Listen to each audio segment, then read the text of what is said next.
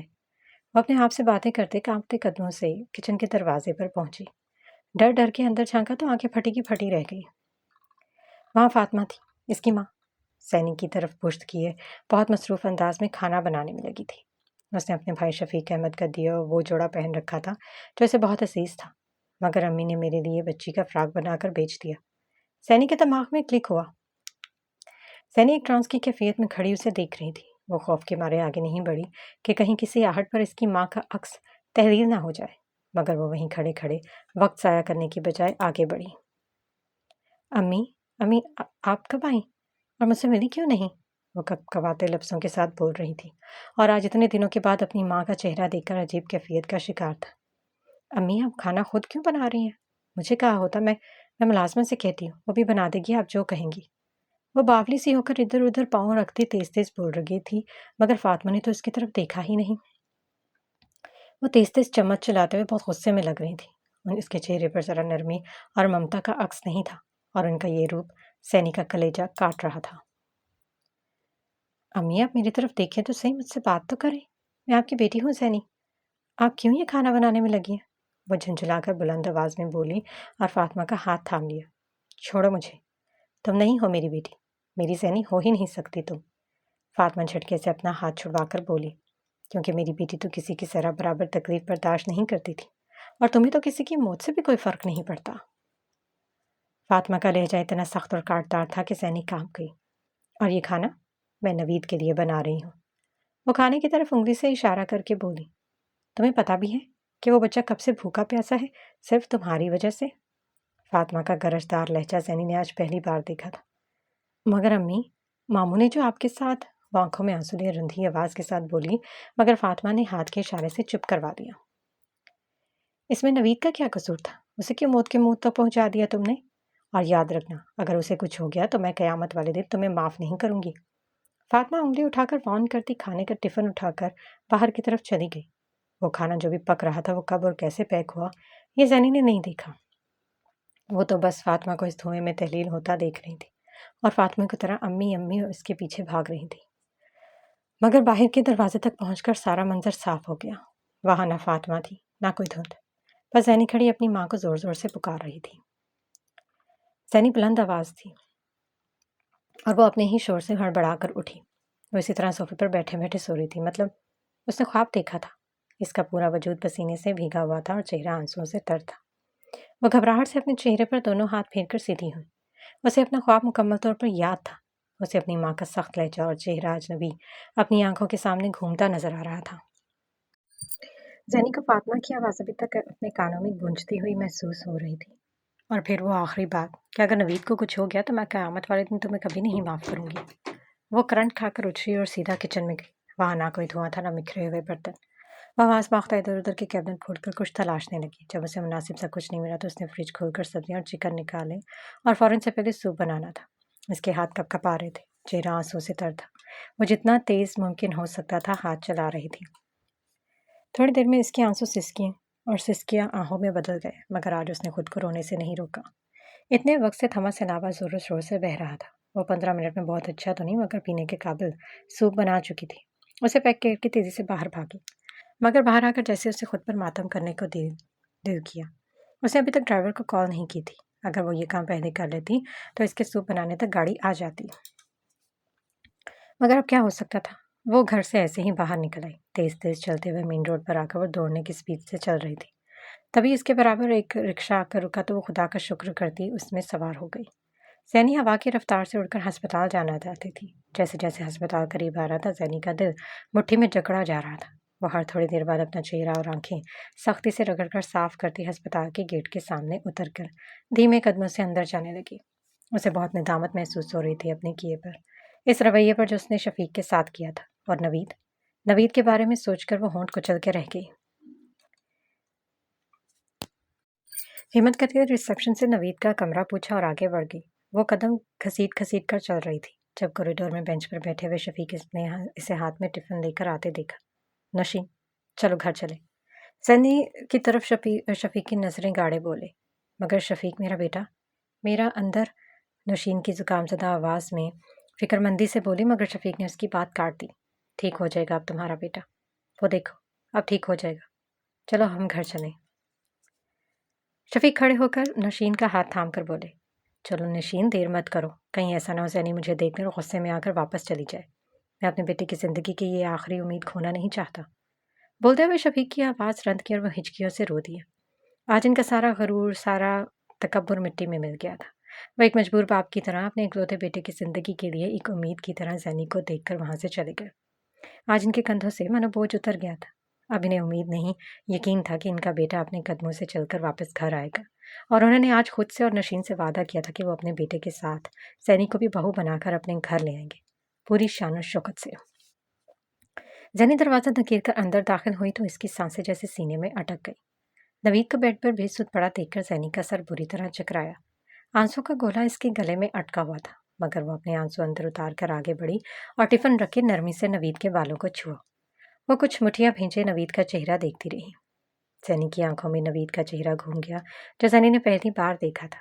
اسے ہر وہ لمحہ یاد آیا جب نوید کی محبت کی گواہی اس کے دل نے دی تھی، جب نوید نے زینی کے لیے کسی اجنبی کی لڑکی کو باتیں سنائی تھی، جب اس نے خوشی خوشی اس کے لیے پارٹی ارینج کی تھی، جب وہ آدھی رات کو اس کے لیے 3 آوارہ لڑکوں سے اکیلا لڑا تھا، اور تب بھی جب وہ اپنے ہی غلط فیصلے کی وجہ سے درندے اور وحشی لوگوں میں پھنس گئی تھی اور نوید اپنی جان پر کھیل کر اسے صحیح سلامت واپس لایا تھا، اور تب جب وہ نوید کی برتھ ڈے پر خود اسے پرپوز کرنے گئی تھی اور اس کا اور اپنا خون کا رشتہ پتہ چلنے پر اسے خون میں لت پت مرتا ہوا چھوڑ آئی تھی، وہ نوید آج ایک زندہ لاش کی طرح اس کے سامنے پڑا تھا۔ حقیقت یہ تھی کہ نوید آج اس حال میں تھا، اس کے جاننے والے بھی اس کی صورت اور حالت دیکھ کر اسے پہچاننے سے انکار کر دیتے، اور زینی کو یہ بات مار رہی تھی کہ ہنستا مسکراتا زندہ دل نوید اس کی وجہ سے اس حال میں تھا۔ زینی کے آنسو روانی سے بہہ رہے تھے۔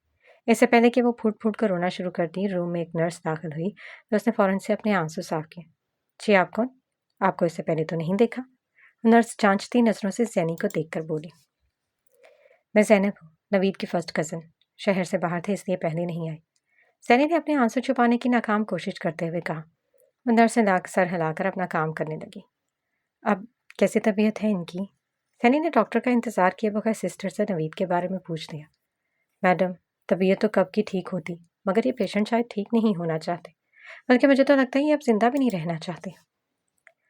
وہ نرس بے نیازی سے بولتے زینی کا دل کچل گئی۔ کیا مطلب ہے آپ کا؟ زینی نے بمشکل اپنا جملہ پورا کیا۔ اس کے الفاظ گلے میں اٹک گئے تھے۔ ارے اپنے ماں باپ کو یہ کسی خاطر میں نہیں لاتے، کھانا وغیرہ کچھ کھاتے نہیں ہیں، نہ میڈیسن لیتے ہیں، اور جب بھی نیند سے بیدار ہوتے ہیں اپنی ڈرپ کی سوئی نکال دیتے ہیں، تو پھر ٹھیک کیسے ہوں گے؟ وہ نرس اپنے پروفیشنل انداز میں ہاتھ ہلا ہلا کر بول رہی تھی، اور زینی گنگ سی ان کی بات سن رہی تھی۔ تو پھر اب ان کی ڈرپ میں نیند کا انجیکشن ملانا پڑتا ہے تاکہ یہ زیادہ دیر سو رہے ہیں، ڈرپوں کے ذریعے ہی سے علاج ہو۔ نرس چہرے پر ہمدردی سے جائے پھیکا سا مسکرا کر بولی، اب بھی دیا ہے آپ نے انہیں نیند کا انجیکشن؟